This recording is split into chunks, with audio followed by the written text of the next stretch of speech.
Hello and welcome to our YouTube channel, The Loophole. How Paper Laws Create Untouchable Wealth. This documentary explores financial systems and inequality. No graphic content. Some people pay half their income in taxes, while others, with billions, pay almost nothing. And it's all completely legal. The difference isn't luck or even hard work. It's something most of us will never see. The paper laws that turn money into something untouchable to cross the world. A hidden architecture of tax codes, corporate structures, and legal loopholes allows the wealthiest individuals and corporations to shield their fortunes from taxation. These aren't crimes. They're strategies written into law by legislators, exploited by accountants, and protected by attorneys who cost more per hour than most people earn in a week. This system didn't emerge overnight. It evolved across decades through lobbying, legal precedent, and international agreements that most citizens never voted on. While ordinary workers see taxes automatically deducted from every paycheck, the ultra-wealthy navigates a parallel financial universe where income can be redefined, profits can vanish across borders, and wealth can grow invisibly for generations. The modern wealth protection system began taking shape in the early 20th century, as income taxes rose to fund world wars and social programs. Wealthy families and corporations started seeking legal ways to reduce their burden. Trusts, foundations, and holding companies became tools not just for business, but for dynastic wealth preservation. According to tax policy historians, by the 1960s and 1970s, offshore financial centers in places like Switzerland, the Cayman Islands, and Luxembourg had formalized their roles as tax havens. These jurisdictions offered bank secrecy laws, minimal corporate taxes, and legal structures that made it nearly impossible for other nations to track money flows. Wealthy individuals and multinational corporations began routing profits through these countries, legally slashing their tax bills back home. The 1980s brought a wave of financial deregulation in major economies. Corporate tax rates dropped while capital gains taxes, which primarily affect the wealthy, fell even faster. New financial instruments like derivatives allowed sophisticated investors to generate returns that were taxed at lower rates than ordinary income. If they were taxed at all, the internet age accelerated everything. Digital transactions made it easier to move money instantly across borders. Cryptocurrency introduced entirely new ways to hold and transfer wealth outside traditional banking systems. Meanwhile, private equity firms and hedge funds pioneered compensation structures that let managers pay lower tax rates than their secretaries, a phenomenon that became publicly known when billionaire Warren Buffett pointed it out in 2011. Investigative journalism projects, like the Panama Papers in 2016 and the Pandora Papers in 2021, revealed the scale of offshore wealth concealment. These leaked documents showed how political leaders, celebrities, and business executives used shell companies and trusts to hide assets, often legally, according to the International Consortium of Investigative Journalists. The reports documented that an estimated 8% of the world's financial wealth sits in tax havens. ProPublica's analysis of confidential IRS data in 2021 showed that some American billionaires paid effective federal income tax rates in the single digits, or even zero in certain years, despite their wealth growing by billions.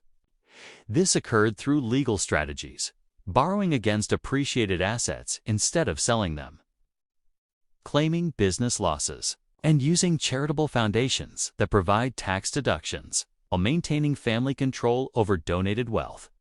Academic researchers have confirmed these patterns. A 2018 study by economists estimated that multinational corporations shift approximately 40% of their overseas profits to tax havens annually.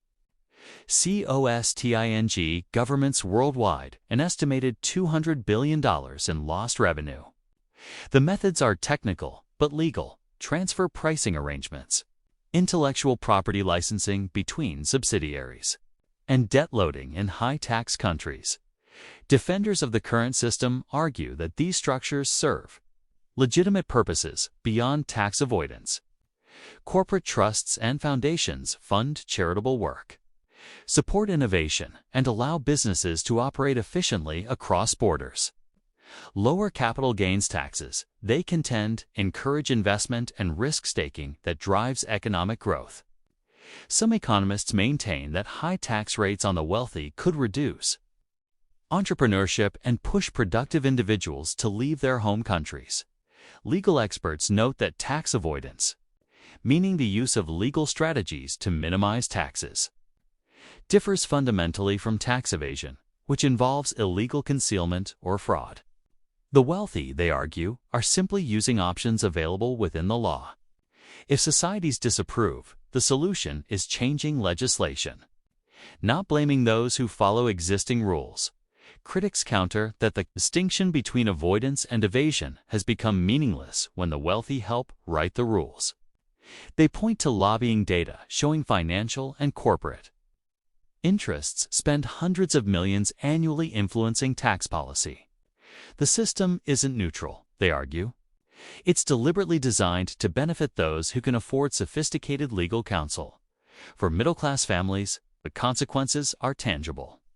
When the wealthy pay proportionally less, governments must either cut services, raise taxes on everyone else, or increase borrowing. Schools lose funding, infrastructure crumbles, healthcare becomes less accessible. A teacher earning $50,000 might pay a higher effective tax rate than a billionaire, a reality that erodes faith in fairness. Young people entering the workforce face a steeper climb. As wealth concentrates at the top and tax burdens shift downward, social mobility decreases. Students graduate with crushing debt into economies where wage growth lags behind cost of living increases, while investment income, which flows primarily to those who already have wealth, receives preferential tax treatment in developing nations. The impact is even harsher. When multinational corporations exploit tax loopholes, countries lose revenue desperately needed for basic services. Hospitals go understaffed, roads remain unpaved, education systems falter. The Global South loses an estimated $88 billion annually to corporate tax avoidance. Money that could transform millions of lives. Think of the tax system as a game, where ordinary people play checkers while the wealthy play three-dimensional chess. Both games use the same board, but the rules operate on completely different levels. A regular worker's income is visible, predictable, and automatically taxed. A billionaire's wealth exists in stocks, properties, and business interests that only become taxable income when strategically converted. This creates what economists call a two-tier system. The statutory tax rate, what's written in law, might be 37% at the top bracket. But the effective rate, what people actually pay after deductions, exemptions, and strategic structuring, can be a fraction of that for those with access to sophisticated planning. The complexity itself becomes a barrier, a wall that separates those who can navigate the system from those who cannot. Historically, societies that allowed extreme wealth concentration while broadly taxing the middle class have faced instability. When people perceive the system as rigged, trust in institutions erodes. That erosion creates space for populist movements, social unrest, and eventually, dramatic policy swings. The question isn't just about fairness in an abstract sense. It's about whether democracy can function when economic power becomes this lopsided.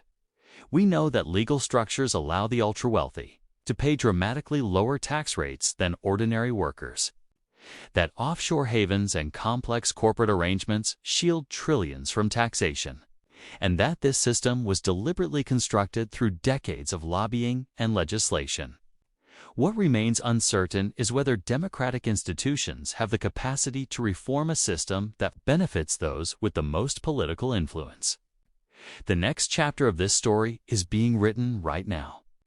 In legislatures and courtrooms around the world, International cooperation on minimum corporate tax rates gained momentum with a 2021 agreement signed by over 130 countries, establishing a 15% global minimum. Whether this closes loopholes or simply creates new ones remains to be seen. Confidence level medium. Several nations are debating wealth taxes that would directly tax accumulated fortunes rather than just income. France attempted this and later repealed it after wealthy residents left the country. Whether newer proposals can avoid that outcome is uncertain. Confidence level low to medium. Technology may force transparency. Blockchain and improved financial tracking could make it harder to hide wealth, though the same technology also enables new forms of concealment through cryptocurrency.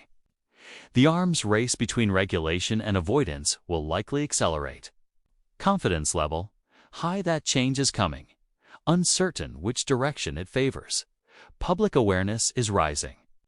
Leaked documents and investigative journalism have made wealth inequality a central political issue in many democracies. Whether that awareness translates into legislative change depends on whether reform movements can overcome the structural advantages that wealth provides in shaping policy. Confidence level medium. The laws that create untouchable wealth weren't handed down from above. They were written by people, lobbied for by interests, and passed by elected representatives. That means they can be rewritten. The question is whether societies have the collective will to do it before inequality reaches levels that history suggests are unsustainable. If you want to understand how this system works in practice, watch our next investigation. The Billionaire's Tax Return: What $0 Really Means.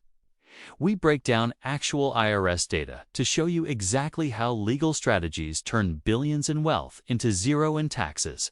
***, source notes, and disclaimer, Sing Sing. This documentary draws on reporting from the International Consortium of Investigative Journalists Panama Papers, Pandora Papers, ProPublica's tax investigations, academic research from economists including Gabriel Zucman and Emmanuel Sees, and analysis from tax policy organizations. Tax laws vary by jurisdiction and change frequently. This video provides educational overview, not financial or legal advice. Some details of ongoing investigations and policy debates may evolve after publication.